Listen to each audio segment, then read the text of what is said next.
Zimbabwe cash crisis worse. Talking about Venezuela once again. Systemic important banks. They removed the 1,000 monetary awareness. Hey there, hope all is well. Back at you today with some more RT News updates. And today we're going to be talking about what's happening down in Venezuela, but more so I'm going to share with you some headlines on what's happening from different news sources from North and South America. But before I dive into today's articles, as always, if you're new to RTD, I want to encourage you to click the subscribe button as well as that notification tab to be notified of future updates as well as live streams is coming. And also, if you have not, I want to encourage you to follow me over on steemit.com/RTD, where I share articles on matters such as this throughout the day. And then also, if you're new to RTD altogether, I want to encourage you to visit the RTD University page, where I put together all my prior interviews dealing with monetary matters as well as the importance of holding precious metals in your possession. So, as always, I want to share with you these articles here, but more importantly, you can scroll down below to read them for yourself. Just want to scan through the surface and give you something to think about, especially what's happening within Venezuela right now. I think it's well worth noting and keeping an eye on because it is a humanitarian crisis / a government dictatorship and all the things in between. So, very first one here says, U.S. sanctions prompt more interest in Petro. That's the latest claim from Venezuela.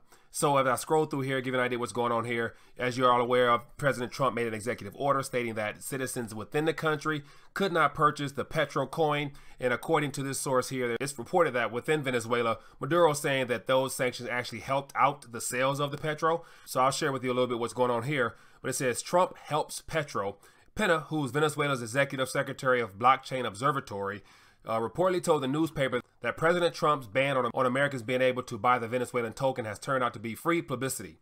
He even boasted that the ban has helped to double the number of investors who are interested in buying the crypto, which is backed by the country's oil reserves, according to the media outlet. And so here it says questionable claims. And of course, a lot of the numbers are not really adding up according to the amount of tokens sold, as well as the total number of tokens sold during the ICO launch. So more information if you're interested in reading for yourself. Next one here is from HavanaTimes.org, and it says 16 countries issued declaration on Venezuela. And so as of this past weekend, there's the 8th summit down in Peru. And so there are 16 countries that all came together to say that it's time to make some changes within Venezuela.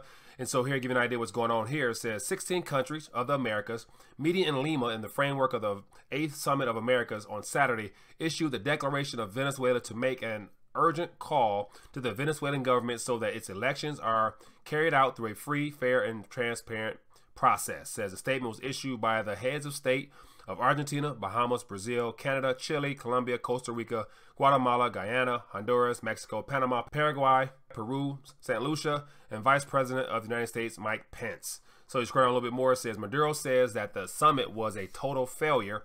And this is reported in Havana Times. It says, quote Maduro, everyone who messes with Venezuela gets theirs. They tried to exclude us from the summit, and what they did was fail. The summit has been a total failure, he said in a speech after a march on Saturday against imperialism in Caracas. So, more information there if you want to read that for yourself.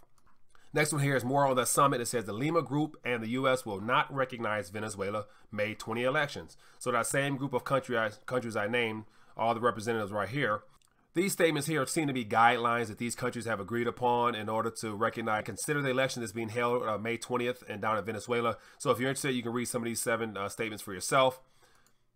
Very next one here is from Tech News Insight. It says United States pledges additional $16 million to help Venezuelan exiles.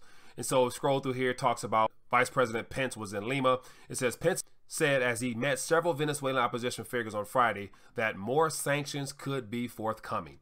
Says Pence is in Lima for a worldwide summit. Says Vice President Pence, who was filling in for Trump, spent part of the summit trying to drum up support for further isolating Venezuela, which faces mounting U.S. sanctions. So not only is Venezuela under heavy sanctions now, the idea that Vice President Pence hinted at the idea that there may be more sanctions on the way. Next one here is from the Gold Telegraph. It says Venezuela, home of gold and famine. And so here it talks about a certain district in the southeast part of the country here called El Cayo.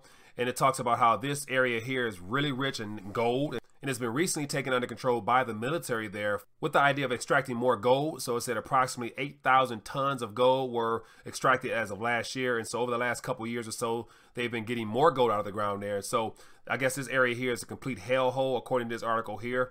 And so it's just real sad to see that this area here is labeled the most dangerous city in the country. It's the next recession. Recession will be a recession. We're going to hit a recession. The date of the next recession. A U.S.-only recession typically lasts 8 to 10 months, but a lot of things about this particular one have not been typical. So A crash is coming. Now, whether it's 6 months from now, 12 months, 36 months, no one knows.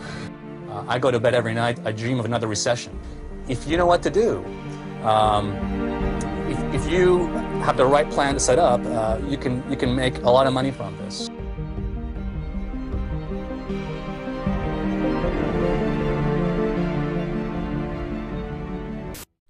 Next one here says how Venezuela has resorted to importing oil as its core industry faces collapse. And so a lot of times you think about how rich Venezuela is as a country when it comes to oil, but apparently their oil here is so heavy, it's like a heavy crude.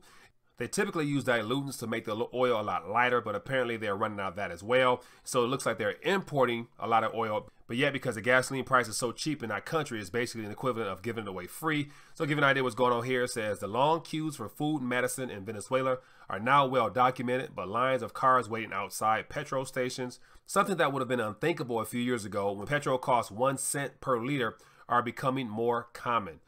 Says they have to import for two reasons. One is the collapse of the refining infrastructure, and the other is that the oil is naturally heavy, so they need to import dilutants to blend with their oil to re-export it.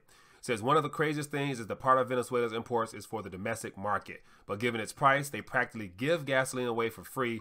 They are importing barrels that cost $80 to $90 and selling them for $0. So more information there if you're interested in reading for yourself.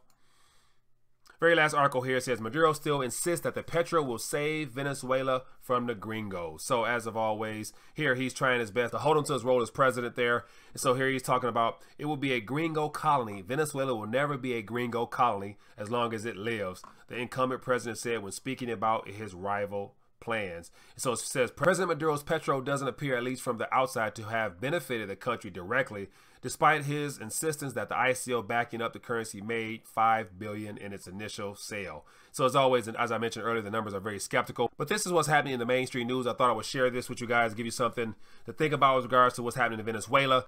And as always, the issue there is going to get worse. There's no real solution there as long as President Maduro is in power. And the situation there, according to what we're told from these main sources here, lets us know that things are very dire for a lot of people down there, as well as the idea that the military now is getting involved as they look to take control of the gold mines there. Then we have everything about the Petro. Whether that information is true or not, who knows? The idea that the government is utilizing the blockchain to benefit itself, we'll see if that works. Then you have the idea of more sanctions coming. And then the idea that a country is rich in oil is having problems there because the oil is too heavy. So now they're having to import oil in order to sell it to their people there domestically for free. So that's just more of what's happening in the news in regards to Venezuela. I thought I would take a minute to share with you guys. Leave a comment below. Let me know your thoughts there, as well as if you come across any other news that might be worth reporting. I would love to share that on the channel. So other than that, look forward to seeing you guys later. Enjoy your day.